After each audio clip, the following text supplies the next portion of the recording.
नमस्कार। आज के इस विश्लेषण में हम एक बेहद शक्तिशाली प्राकृतिक घटना पर बात करने वाले हैं, एल नीनो। हम इसके ग्लोबल रिपल इफेक्ट को डिकोड करेंगे। मतलब वो लहरें जो प्रशांत महासागर की गहराइयों से उठकर सीधे हमारी आपकी खाने की मेज तक पहुंचती हैं। यकीन मानिए, ये कोई आम मौसम का बदलाव नहीं है। ये एक ऐसी घटना है जो पूरी दुनिया को एक साथ कई मोर्चों पर झकझोर कर रख देती है। तो चलिए शुरू करते हैं। आज की इस चर्चा में हम इस पूरी प्रक्रिया को डिकोड करेंगे। हम जानेंगे कि ईएनएसओ चक्र आखिर क्या बला है, हमारे मॉनसून पर इसका क्या असर होता है, समंदर के जीवों पर क्या बीतती है, हमारी अर्थव्यवस्था कैसे डगमगाती है और आखिर में ग्लोबल वार्मिंग इसे कितना ज्यादा खतरनाक बना रही है। तो चलिए सबसे पहले बुनियादी बात से शुरू करते हैं। ये ईएनएसओ चक्र आखिर है क्या? देखिए, एल नीनो कभी भी अकेले नहीं आता। असल में ये एक बहुत बड़े ग्लोबल क्लाइमेट सिस्टम का सिर्फ एक हिस्सा है, जिसे वैज्ञानिक भाषा में एल नीनो सदर्न ऑसिलेशन या शॉर्ट में ईएनएसओ कहते हैं। हम अक्सर न्यूज़ में सिर्फ एल नीनो का नाम सुनते हैं, है ना? लेकिन सच तो ये है कि ये पूरी पिक्चर का महज एक छोटा सा टुकड़ा है। अब इस पूरे चक्र के 3 अलग अलग फेज होते हैं। पहला है हीटिंग फेज, यानी अपना एल नीनो, जब समंदर का पानी अचानक से बहुत ज्यादा गर्म हो जाता है। दूसरा है कूलिंग फेज, जिसे ला नीना कहते हैं। इसमें पानी ठंडा होता है। और दिलचस्प बात यह है कि ये फेज हमारी भारतीय खेती के लिए बहुत अच्छा साबित होता है, क्योंकि इससे हमारे यहाँ शानदार बारिश होती है। और तीसरा होता है न्यूट्रल फेज, जहाँ सब कुछ एकदम नॉर्मल रहता है। पर यहाँ सबसे दिलचस्प बात क्या है पता है? इसकी टाइमिंग।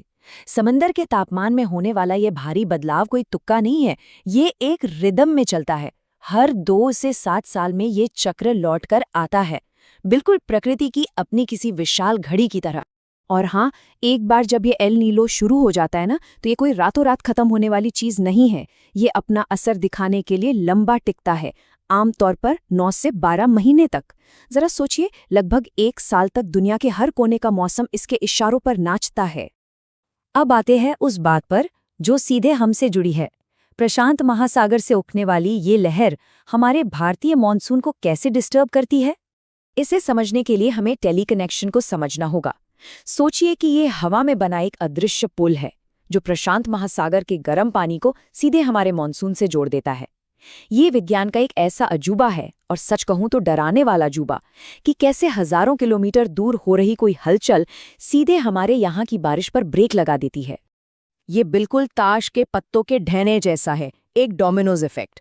होता क्या है कि प्रशांत महासागर में बदलाव से हमारे यहाँ नमी लाने वाली हवाएं, जिन्हें वॉकर सर्कुलेशन कहते हैं, वो एकदम कमजोर पड़ जाती हैं।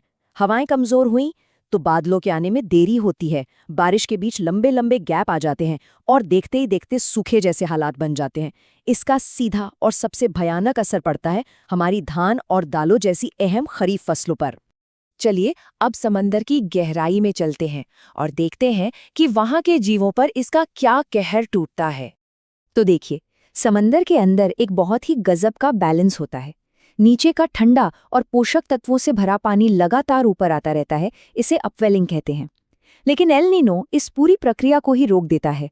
अब ठंडा पानी ऊपर नहीं आएगा तो सतह से सारे जरूरी न्यूट्रिएंट्स गायब हो जाएंगे। नतीजा, फूड चेन के सबसे निचले स्तर पर मौजूद फाइटोप्लैंक्टन यानी समुद्री वनस्पतियां मरने लगती हैं।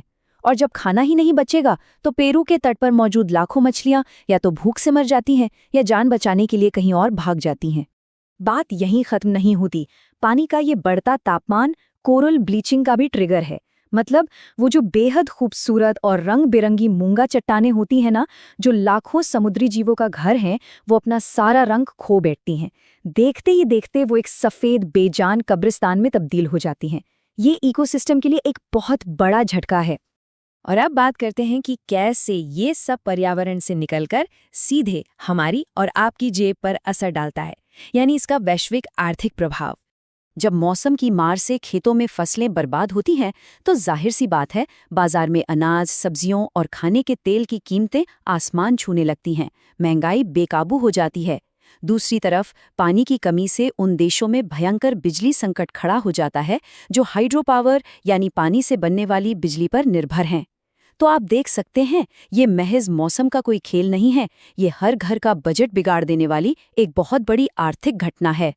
अब आते हैं इस चर्चा के सबसे गंभीर हिस्से पर।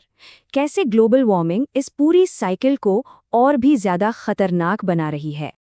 आज का डेटा हमारे सामने एक बहुत ही बड़ा और डराने वाला सवाल खड़ा कर रहा है। क्या हमारी धरती का लगातार बढ़ता तापमान इस ENSO चक्र के लिए किसी स्टेरॉइड की तरह काम कर रहा है? दुर्भाग्य से सारे वैज्ञानिक इसी ओर इशारा कर रहे हैं। हमारी पहले से ही गर्म हो रही धरती इन चक्रों की स्पीड और ताकत दोनों को बढ़ा रही हैं।